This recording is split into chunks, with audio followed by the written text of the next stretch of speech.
All right, boys, prepare to be dazzled. And now back to the Big Dumb Fun Show. Back on the Big Dumb Fun Show. We're online at BigDumbFunShow.com. And follow our sweet tweets on the Twitter.com/BigDumbFunShow. Still kind of pissed when we came into the studio earlier this afternoon. I had a Ghostbuster tie tack, of which I was hauling around something to and fro. And it's missing. And I can't find the tie tack, so I'm searching during every break. I stole it. What if you wrap this around? I stole it. No, it's not I stole it. You stole my tie because I want to tack. give it to my brother. How damn dare you? Is your brother a fan of Ghostbusters? Yes. Well, who cares? See how neat he is to me?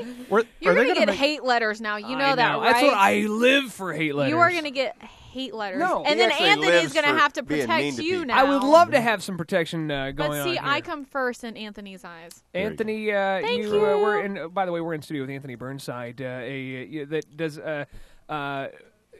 for bodyguard. You know what people know as a bodyguard, but threat protection services. Right. It's specialist. A threat we separate, specialist. Right. Yes. Well, here's how it breaks down. Any gigantic person who looks mean can stand next to someone and be their protector. Yes. But that's why we have Ross McGinnis in studio. there you go. Yeah. But they are a different breed of who we are. We're specially trained operatives. Mm-hmm. People like Elijah Shaw. These are my idols. Hucky Austin. Doc, my friend Doc Rogers, Chris Rogers, who heads up Asia. These are highly trained guys. Now, the guys that you see with other celebrities who remain nameless are just big guys, and that's about it, and would be outclassed by a real threat. Like rap stars will often have just a big friend that they know. Their posse. That's my bodyguard now. Right. But this guy really... Just a friend. He's just a friend guys, that is more of a part of an entourage than a bodyguard. They're big guys with guns here. Right. We anticipate problems, and we fix But them. Anthony That's does a what we completely different level. You don't do Right. the big guy with the gun, and you're just going to shoot somebody in the leg. You don't know if you're going to kill. Well, you might kill somebody. If you look at the Secret Service, they're not big guys at all, but they're really smart people. They're sharp. The best weapon a bodyguard has is his brain. We anticipate problems. Yeah, how big of a team of people do you usually have when you go out and about? Depends on the detail. When I did one in Las Vegas, it was a level 1 last March. And by level 1 being like level 1 big is deal? when a big deal. That's when a person is going to be taken out. Oh. Then you have level 2. Wow. Yeah. 3 and 4 is like being with a celebrity. Yeah, what's Pauly Shore? He's probably level 9. Is Pauly still alive? He is alive. When I was in LA, I saw him at the Chinese restaurant I was at.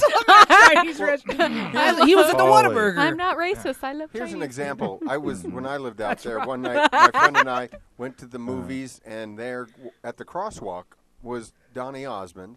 Right. And he had a guy with him who wasn't a whole lot bigger than Donny, but didn't ever say much of anything to us. Right.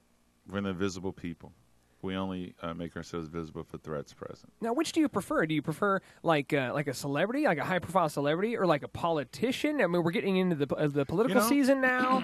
Is that something that you'd take on? It just depends because, we always do what we call our pre-client interview. This is how you determine if the client is flaky, and believe me, there's a lot of them out there. Yeah. But it just really depends because I protected people who I couldn't stand or who I disagree with wholeheartedly. But then again, that's about being professional. I mean, if you're a brain surgeon, you may operate on someone you may not like personally, like their opinions. Our job is to discharge our duties very professionally, and we do it without passion or prejudice. Well, you always see, like, if you have Secret Service, and they're like, "Oh, I got to ditch these guys." Have you ever protected somebody that really didn't want protection, or was always trying to avoid you, or? Well, there's one person, and I won't out? say their name, but I did let them know that people that pay me to protect them don't need to make known that you could die if you don't listen to me.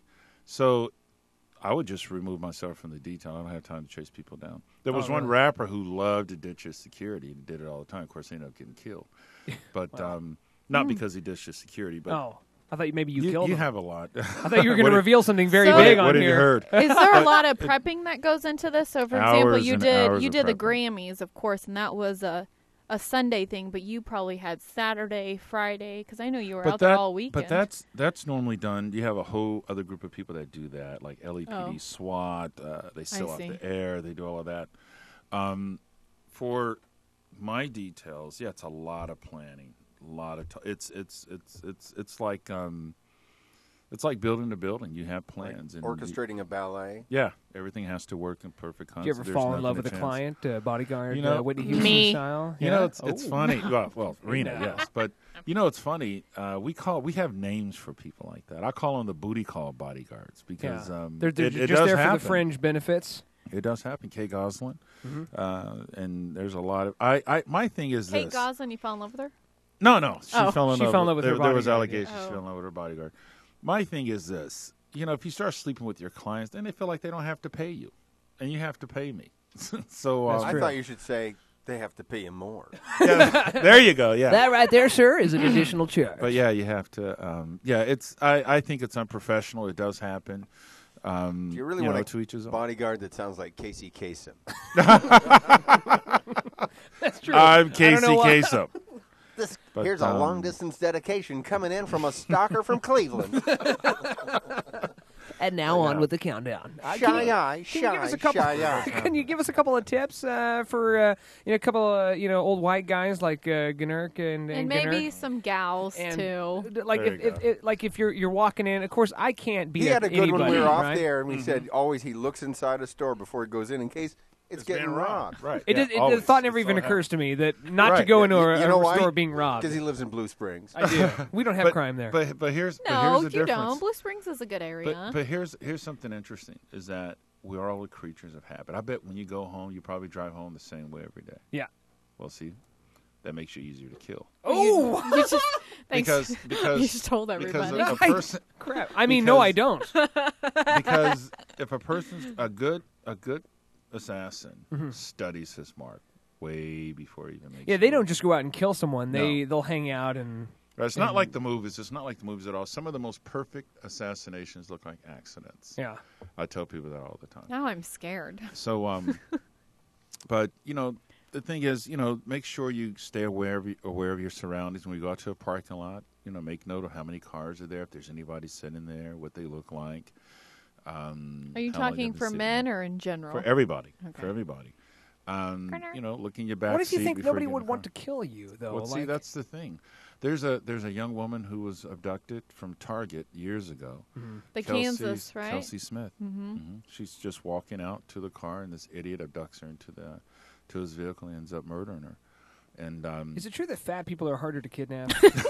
Oh my God!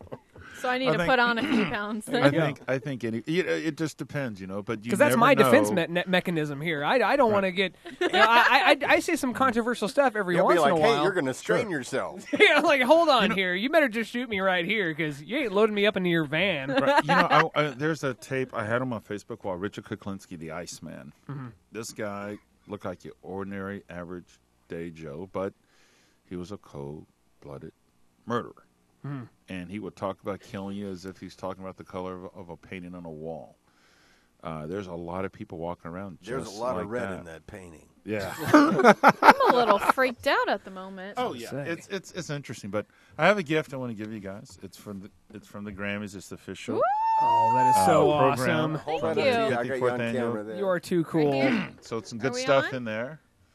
And this is a program from the Grammy Awards. From the Grammys. This recent one. Yeah, Yes. just recent. I'm sure it won't be on eBay or anything. No, Oh, we're going to treasure this. Not for a week not or yet. so. Yeah, Not for a we'll week, give it a little right. breathing But, room here, though. That's very cool. Thank you very much. This is kind of the Yay. program. This has just happened yesterday. The Grammys they were handing out. Shouts out to Adele. That's right. Oh She my won gosh. tons of stuff. 6. Right? She did. 6 awards. Is she hard to kidnap? Okay, well, no. Oh. So, but no, that was Adele. very awesome. This was actually when it comes to Grammys and whatnot. Oh yeah, let's get a picture of this here with a woohoo! All right. When it comes to the Grammys, this was one of the better ones. Like It this, was a lot of people are very talking good about the one. Grammys. Yes. It was a downer, of course, with Whitney Houston passing. Yeah, a lot of people tuning in for that. Yeah. Well, it was- Jennifer Hudson had a great first performance of the Whitney Houston song. Yeah, in fact, that kind of leads us into Entertainment 10. Yes. Coming up next with Sure. Rena Meadow, we'll talk entertainment, and we'll talk about the Grammys. We'll talk about I want to know when it comes to the Whitney story. There's a bunch of people that are really, really pissed here locally because it ruined the Charlie Brown's Valentine's special, and they're signing a petition. That's crazy. But Anthony insane. Burnside, thank you very much Thank tonight. you, Joining Anthony. us on the Big Dumb Great Fun to Show. be here. Appreciate it. No. You shut up and listen.